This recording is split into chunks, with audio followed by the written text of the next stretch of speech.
what's your number one? Fluids. It's Mhm, really, really mhm, hard, especially if you have children who um, don't drink very much or are inconsistent with their drinking. What we have to remember, um, more than anything else, is our children can't regulate because of their trauma, because of their neurodiversity. They cannot regulate their own bodies. I've looked after children who didn't know whether they were hot or they were cold. They just couldn't work it out. Um, so it's really hard for them, especially when we have these really hot times, for them to be able to understand how their body is feeling. And so we are more likely to see an increase in those more, not inappropriate, but maybe unwanted mm, behaviours. mhm, If mhm, we can keep hydrated, all of us can keep hydrated.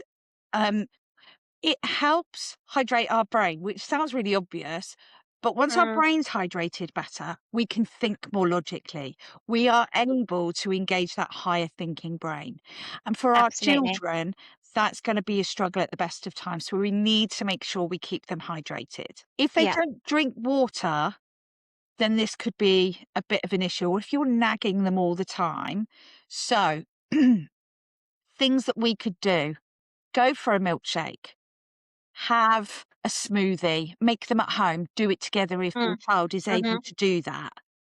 I've just thought of another one that we didn't talk about before we came on. You're go on. talking of ice cubes. What you can Yeah, do is you can make fruit flavoured ice cubes. So they've got water, but nice. they've got the fruit, get some blueberries in some ice cube Yeah, um, definitely, things. definitely. It would just give it a little bit more flavour rather than trying to get them to drink Mhm, water all the mhm. time. Yeah, I agree. I agree, and I'm a little bit conscious of that. It feels a little bit like we're stating the obvious, Mandy, but I think, one of the things we have to remember is feeling thirst. Firstly, for us, feeling thirst, we're already dehydrated if we're feeling thirsty. You're supposed to be hydrated enough that you never really feel thirsty. That's the whole point of staying hydrated, is you don't reach the point where you see signs of hydration. But as you were saying, our children who may be neurospicy, as we like to call it, or who have had trauma or have got that wonderful complex blend of both, they don't always recognize those body sensations. We have this with food where children don't recognize when they're hungry or when they're full, or certain flavors or timings for food and all these things. It's the same with thirst. And when you've then got heat clouding your brain and then mixing in with the trauma or the neurospiciness or a bit of both, actually that then makes it more complicated, doesn't it? So we don't want to sound like we're teaching grandma to suck eggs. What we're trying to do is give you opportunities and ways to be creative to beat the dehydration before the dehydration beats you. Yeah. But yeah, I think that's a really good point. Mandy, you were talking about some more creative things in the garden and stuff before. What have you done in the past that's worked? For fluids, we have water fights. It cools the Mhm. children down, but they will Yeah. also, drink the water out of the hose or out of the water balloon, depending on how desperate they are.